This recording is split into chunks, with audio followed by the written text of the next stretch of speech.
kesediaannya dan juga kehadirannya dalam kegiatan rapat kita bulan ini.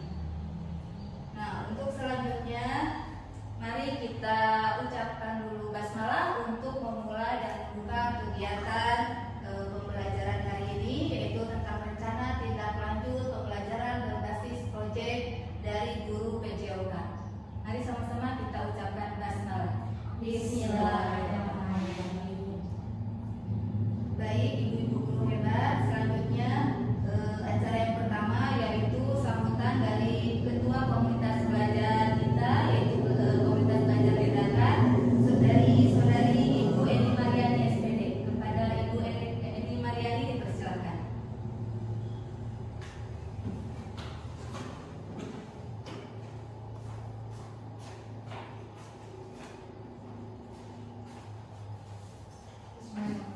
Assalamualaikum warahmatullahi wabarakatuh. Waalaikumsalam warahmatullahi wabarakatuh. Alhamdulillah, pada kesempatan kali ini kita bisa berkumpul kembali meskipun mungkin yang hadirnya cuma beberapa orang dikarenakan bapak kepala kita mungkin masih menunggu anaknya yang sakit, dan kemudian Bu Umut dan Pak Anang mungkin lagi ada keperluan lain ya.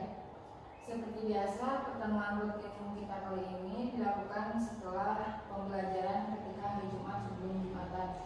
Dan untuk pembelajaran yang akan kita laksanakan pada hari ini, kita akan mempelajari atau kita akan melaksanakan rencana tindak lanjut dari guru PJOK kita yang telah melaksanakan PKD guru PJOK dari Bu Ratna.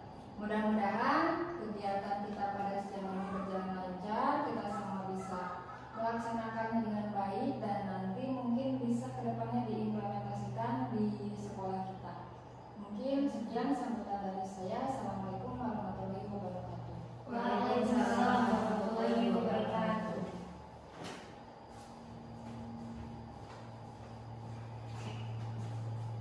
Terima kasih kepada Ibu Eni Mariani selaku Ketua Komunitas Belajar Dadakan atas sambutannya. Dan untuk acara selanjutnya yaitu penyampaian rencana tindak lanjut atau RTL pembelajaran PJOK berbasis proyek dari guru PJOK di Dadakan, yaitu Ibu Ratna Rahayu Rosadi SPD. Kepadanya kami persilakan.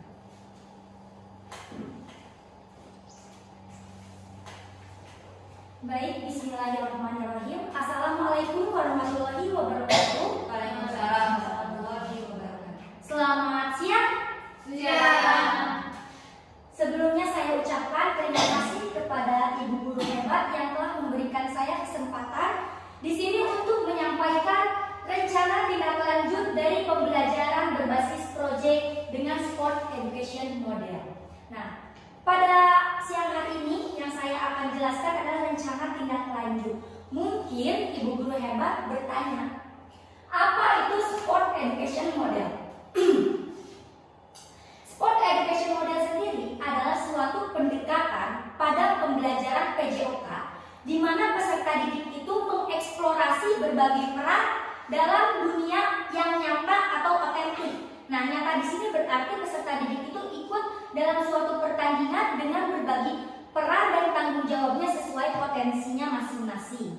Nah, tentu saja yang kita bisa lihat di sini dalam set ini atau sport education model ini, yang pertama, nah peserta didik bisa melakukan perannya sebagai, ada yang kalau misalkan kita dalam pembelajaran bola voli nih Bu, ada yang sebagai pemain, ada yang sebagai panitia, ada yang sebagai linesman. Nah, seperti itu.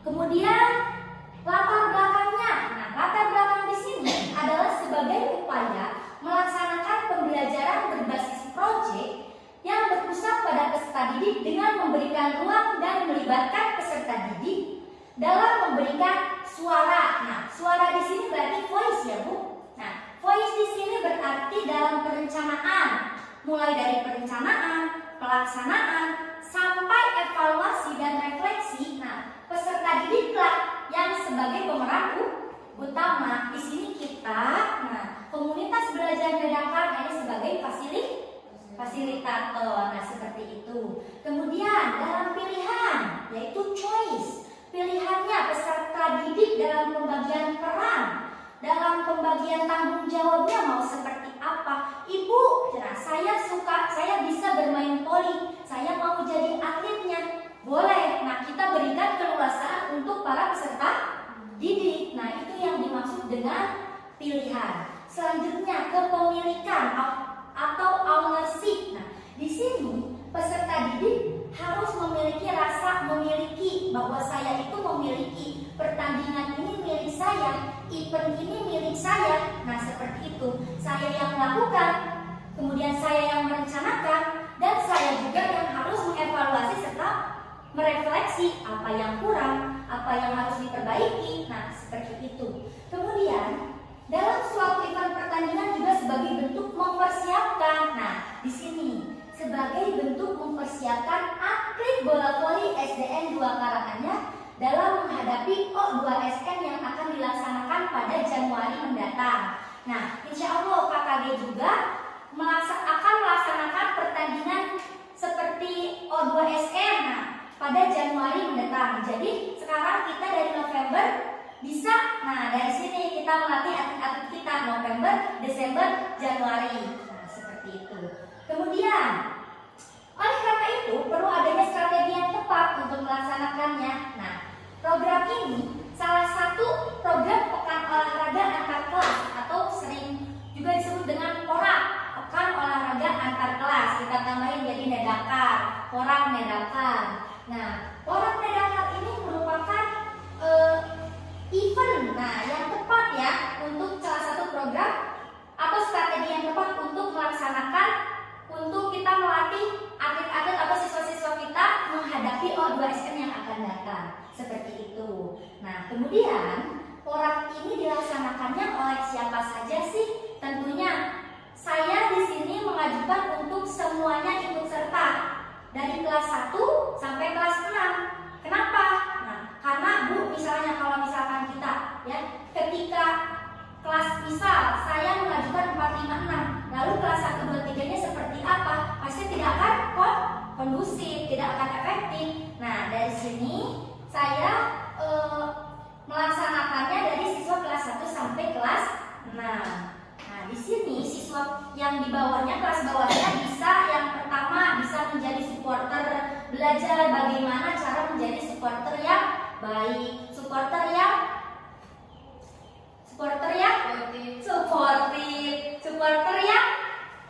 semangat, hebat. Nah, seperti itu.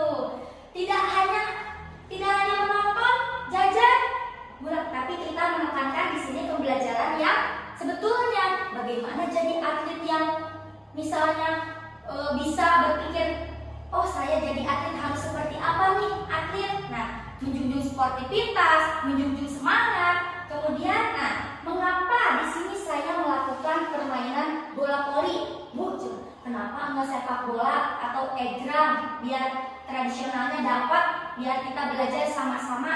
Nah, dari hasil survei kebetulan kemarin saya melaksanakan survei dari kelas 4, 5, 6. Nah, kemudian menyatakan bahwa 90% Bu, nah di sini peserta didik memiliki minat terhadap permainan bola voli. 5%-nya itu terhadap sepak bola, dan 5%-nya lagi adalah bulu tangkis. Nah, boleh saya bagikan ya Bu? Surveinya.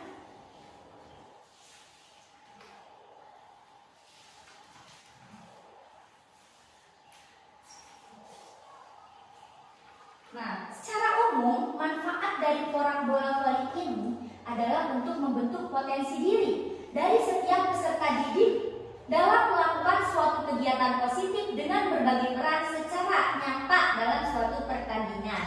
Nah, tentunya sehingga saya sadar bahwa PORAK ini perlu dilaksanakan karena demi meningkatkan potensi serta menciptakan bibit-bibit atlet. Nah, bola voli di SD Negeri 2 Karanganyar. Seperti itu.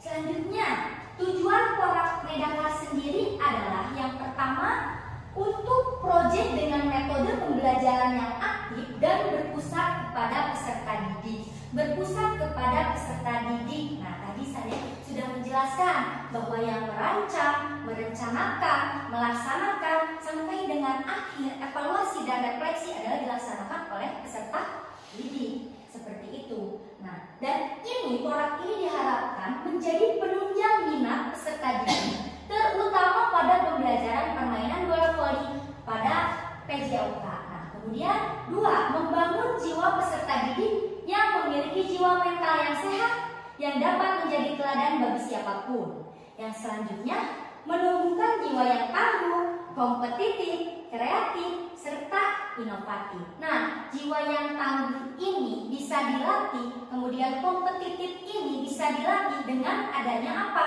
Peserta didik terjun langsung ke dalam sebuah event pertandingan. Nah, seperti itu. Selanjutnya, meningkatkan keterampilan serta penerapan permainan bola voli pada sebuah pertandingan yang nyata. Nah, berbeda ya Bu antara pertandingan dengan latihan. Perbedaannya apa? Seringkali ya kalau latihan si anak seperti ini, tapi dalam pertandingan yang nyata si anak itu melihat langsung. Nah, melihat langsung seperti apa? Yang pertama, ketika si anak melakukan permainan bola voli, saya Bu posisinya harus seperti apa? Kemudian menerima bola harus seperti apa? Kemudian ada time out seperti itu. Nah, di sini kita terapkan seperti ada wasit, bagaimana berinteraksi dengan wasit. Nah, seperti itu.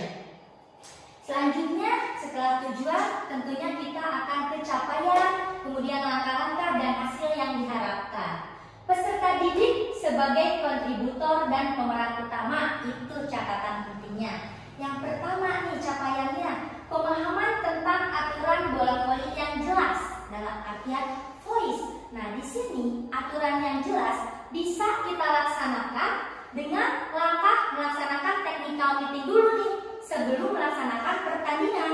Nah, technical meeting ini sebelum pelaksanaan kita akan atur bagaimana nanti si anak satu mengetahui aturan, kedua mengetahui teknik dan strategi, kemudian apa yang harus dilakukan sebelum atau pra pertandingan. Nah, seperti itu. Yang kedua, pengembangan keterampilan setiap peserta didik atau choice, pilihan. Nah, di sini latihan secara rutin bisa di luar jam pelajaran atau di jam ekstrakurikuler. Selanjutnya, pembagian peran dan tanggung jawab peserta didik, ownership. Nah, langkahnya kita memilih peran dalam tahap afiliasi atau keleluasaan sesuai dengan potensi dan keinginan peserta didik terlebih dahulu ya Bu. Jangan misalkan dipaksakan seperti ini, kamu harus di situ, kamu harus di situ. Tidak, tapi Bu, saya maunya di sini. Bu, saya sukanya jadi wasit. Bu, saya ingin seperti ini. Nah, seperti itu. Sesuai dengan peran dan tanggung jawabnya masing-masing. Nah, selanjut kita masuk ke struktur program dan mitra dalam komunitas belajar. Di sini kegiatannya kita termasuk ke dalam kegiatan kokurikuler, yaitu kegiatan untuk menguatkan serta memperdalam materi pembelajaran di kelas. Peserta didik yang terlibat adalah peserta didik dari kelas 1 sampai kelas 6. Kemudian untuk waktu kegiatan ini dilaksanakan pada akhir semester 1. Setelah semakin akhir semester, kira-kira tanggal 16 sampai 17 Desember. Ini baru perkiraan Bu, nanti kita akan berdiskusi lagi. Tahu-tahu nanti dalam tanggal sekian tidak bisa, atau ada halangan yang sehingga kegiatan ini tidak bisa terlaksana. Nah, ini bisa disesuaikan ya. Selanjutnya, untuk penanggung jawab, tentunya penanggung jawabnya adalah kepala sekolah. Kemudian, komunitas belajar sekolah Medakar menjadi lokomotif atau fasilitator yang terdiri dari guru PJOK, wali kelas sebagai koordinator di masing-masing kelas, kemudian guru PAI sebagai mitra yang terlibat dalam upacara pembukaan. Di sini kita tidak memperhatikan ini, tapi semuanya ikut serta ya. Mulai dari pembukaan, nah nanti kita akan melaksanakan technical meeting, kemudian acara pembukaan atau defile. Nah, defile ini biasanya dilaksanakan sebelum pertandingan ya. Sebelum pertandingan, jadi upacara pembukaan, kemudian nanti di barisan anak-anak diberi pemahaman pertandingannya akan berjalan seperti apa. Nah, seperti itu. Kemudian setelah struktur program dan mitra dalam komunitas belajar, selanjutnya kapasitas yang dimiliki kelas atau sekolah.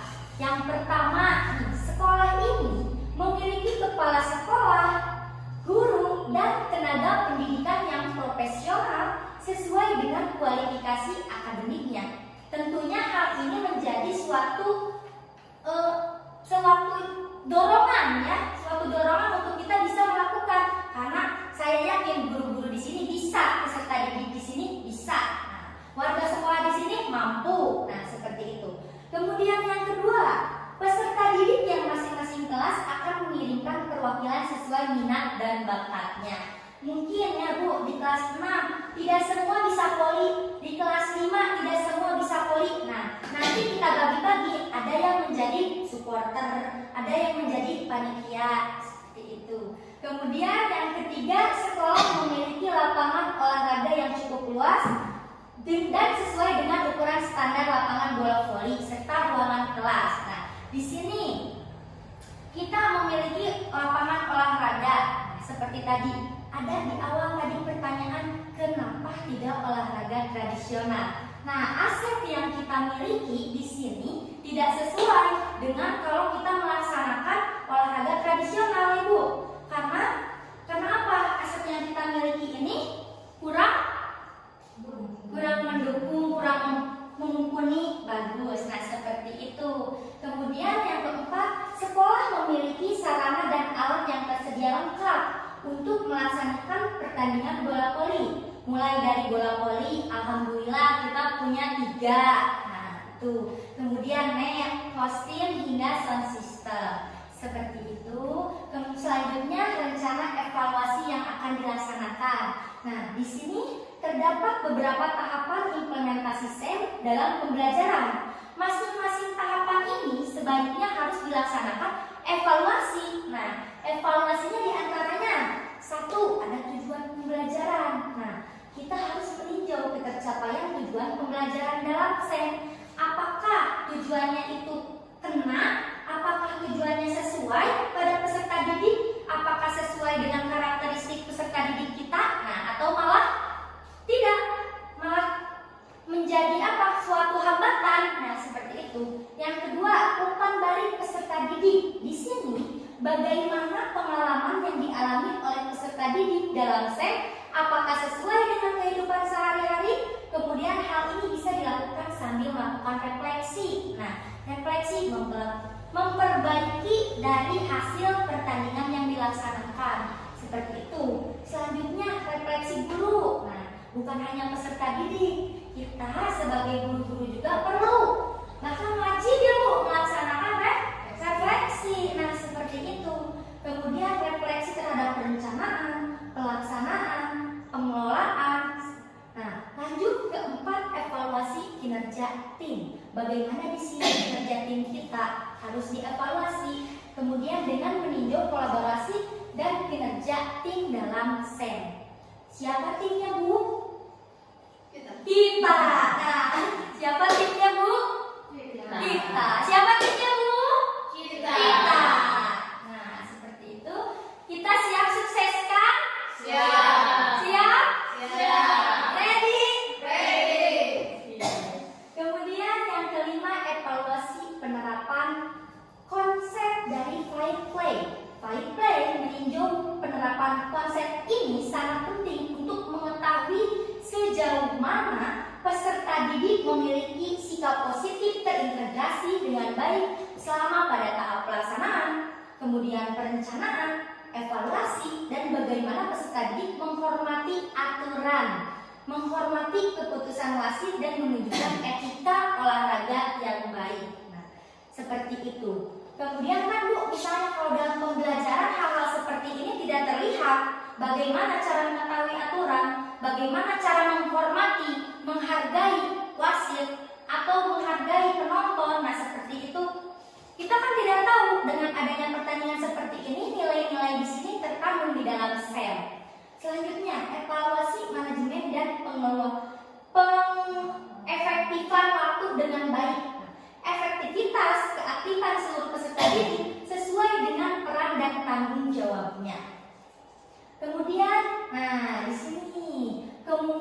dan tantangan ya, kemungkinan tantangan yang akan terjadi pada program PORAK nih. Bu, ada pengelolaan waktu, mungkin jadwal yang padat dan persiapan pemain biasanya dapat mempengaruhi efektivitas waktu dalam artian ngaret ya Bu. Nah seperti itu.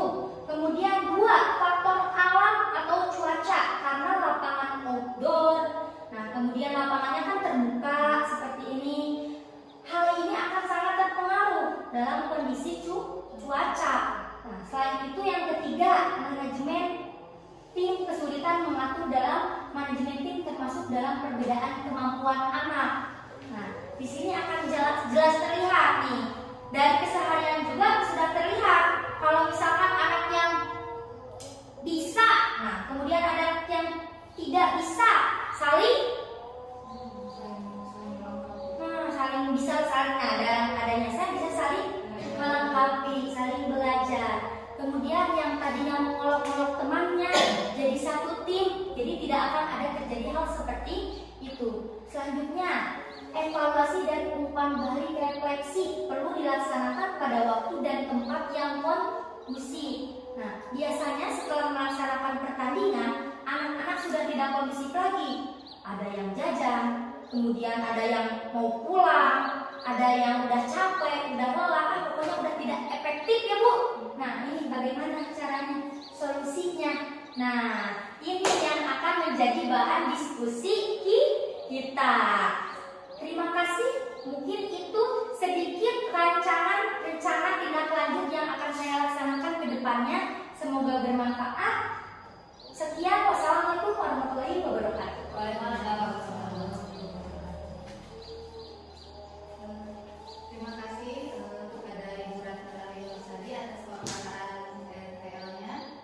Untuk selanjutnya yaitu sesi diskusi dan umpan balik kepada Ibu Guru Hebat. Mungkin ada yang mau bertanya atau sharing tentang RTL program PJOK, dipersilakan. Kita sharing santai aja, silakan. Dari mungkin pada tegang harus stretching dulu. Oh iya boleh kita tambah stretching ya, stretching dulu ya Ibu Guru Hebat. Siap.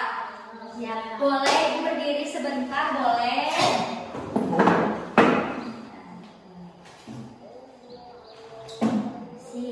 Yang pertama mungkin Ibu sudah tahu ya kalau tepuk satu, tepuk 2, hebat, tepuk 3, sip, udah lulus itu mah, tepuk 1, 2, 3 mah sudah lulus. Sekarang tepuk setengah. Nah, saya maunya ya ketika Ibu Guru Hebat di sini, ketika tepuk setengah sambil mengejar.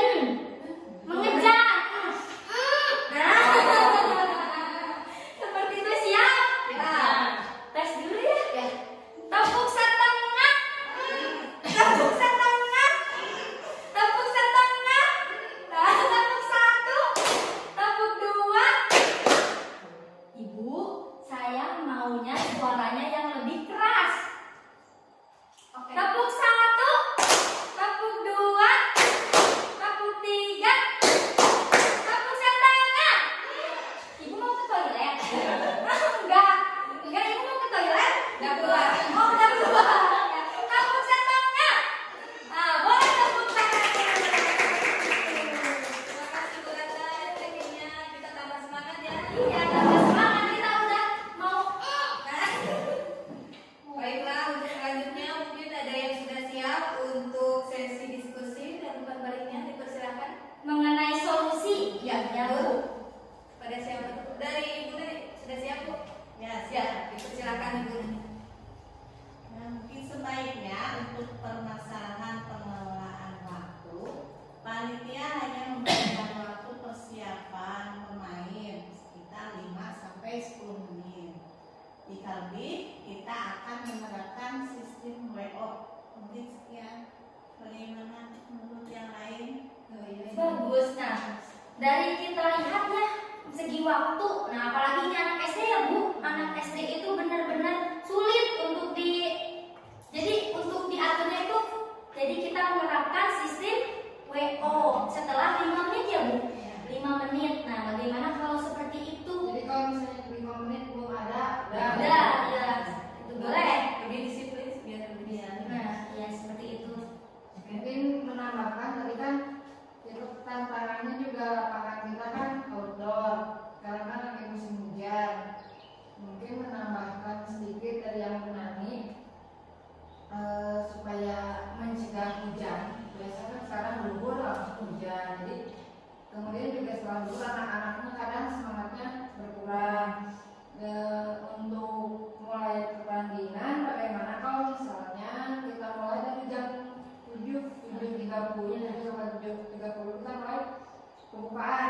Kemudian juga pertandingannya kan kalau misalnya bola voli itu satu set 25 poin ya. Ya kita kurangi saja. Ya peraturannya 15. Jadi dimodifikasi seperti itu boleh. Jadi 15, jadi skornya jadi 15 atau di rencana berapa set?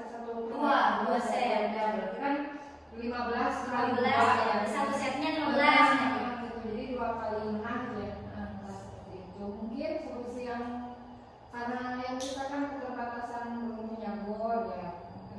Kemudian ada yang mau menambahkan?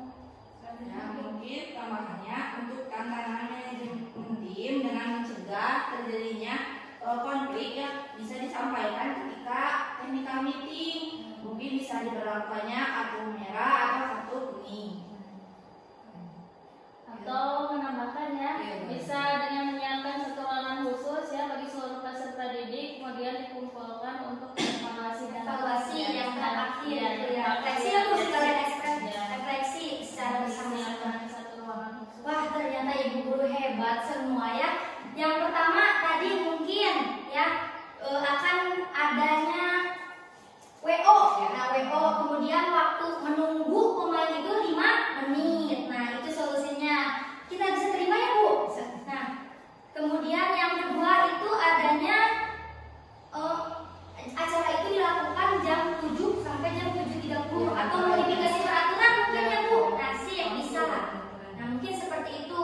Dari tadinya kan saya menerapkannya 25 menjadi 15 poin. Nah, terima kasih. Jadi tantangan-tantangan saya bisa dilaksanakan dengan solusi-solusi dari ibu-ibu sekalian. Kemudian tadi ditambahkan untuk melaksanakan technical meeting seperti itu, yang kemudian evaluasi dibutuhkan ruangan khusus. Nah, untuk mengumpulkan anak-anak seperti itu. Nah, mungkin seperti itu jawabannya. Bisa tentunya tantangan yang tadi yang saya benar-benar wah sulit nih, wah saya tidak bisa nih. Nah, ternyata tertolong nih dari ibu-ibu semua. Terima kasih semuanya, semoga bisa berjalan sesuai dengan keinginan kita ya, Bu. Amin. Nah, mungkin itu serinya tentang kegiatan RPL-nya program PJOK ini. Mungkin ada yang mau ditambahkan lagi atau sudah cukup, Ibu Guru hebat? Cukup, Bu? Oke. Nah, jadi untuk rapat penyampaian RTL bersama komunitas belajar dadakan hari ini, yaitu program dari PJOK, yaitu yang bernama strategi yang Porak Medakar ini, ya, yang akan dilaksanakan nantinya, yaitu dengan tujuan choice dan ownership. Nah, untuk kegiatannya kita sudah sharing bagaimana kegiatannya yang akan dilakukan, sudah sharing bersama ibu guru hebat tentang aturannya, tentang waktunya, dan juga hal lainnya demi terlaksanakan program Porak Medakar dari guru PJOK kita. Untuk selanjutnya sudah. Oke. Baiklah ibu guru hebat sekalian, mungkin itulah kegiatan hari ini, rapat penyampaian RTL bersama komunitas belajar Medakar dari guru PJOK kita tentang programnya. Sebelumnya saya ucapkan terima kasih atas kehadirannya dan juga antusiasnya dalam komunitas belajar Medakar. Dan untuk penutupnya, mari kita ucapkan hamdalah bersama sebagai penutup kegiatan ini. Alhamdulillah. Terima kasih atas perhatiannya. Wassalamualaikum warahmatullahi wabarakatuh. Waalaikumsalam warahmatullahi wabarakatuh. Untuk selanjutnya mungkin ada sesi foto bersama, Bu. Silakan depan. Medakar hebat. Perkenalkan, saya Eni Mariani, wali kelas 5. Menurut saya program RTL dari guru PJOK mengenai Sport Education Model dengan RTL-nya yaitu Porak Medakar sudah memenuhi student agency yang dimana tadi mencakup choice dan ownership. Jadi si murid itu memang pendidikan sekarang itu harus menghambal pada murid, di mana muridlah yang harus menyuarakan apa yang diinginkannya, kemudian harus harus merasa memiliki pembelajaran ini dan harus menentukan pilihan pembelajaran seperti apa. Sukses terus untuk RTL-nya. Salam bahagia. Saya sebagai wali kelas 6, saya Liwati Susanti, sangat mendukung sekali atas programnya guru PJOK, yaitu Porak Medakar, yang dimana strategi capaiannya dalam proses kegiatan RTL-nya sangat bagus. Itu untuk memenuhi kebutuhan belajar anak. Dan saya sebagai wali kelas 6 sangat mendukung dan akan ikut serta menyukseskan programnya guru PJOK. Assalamualaikum warahmatullahi wabarakatuh. Saya Betty Rahmawati, guru PAI Nedakar. Semoga program Porak ini berjalan dengan lancar dan bisa terlaksana dengan baik ya. Amin. Assalamualaikum warahmatullahi wabarakatuh. Waalaikumsalam warahmatullahi wabarakatuh. Perkenalkan, nama saya Nani Sumartini, guru kelas 1. Menurut saya, program Porak ini sangat bagus untuk meningkatkan keterampilan dalam bermain bola voli. Di samping itu, dengan adanya pertandingan antar kelas dapat memotivasi peserta didik serta peserta didik jadi tahu bagaimana pertandingan yang sesungguhnya. Ya, semoga kegiatan Porak Medakar ini berjalan dengan sukses dan jaya berhasil.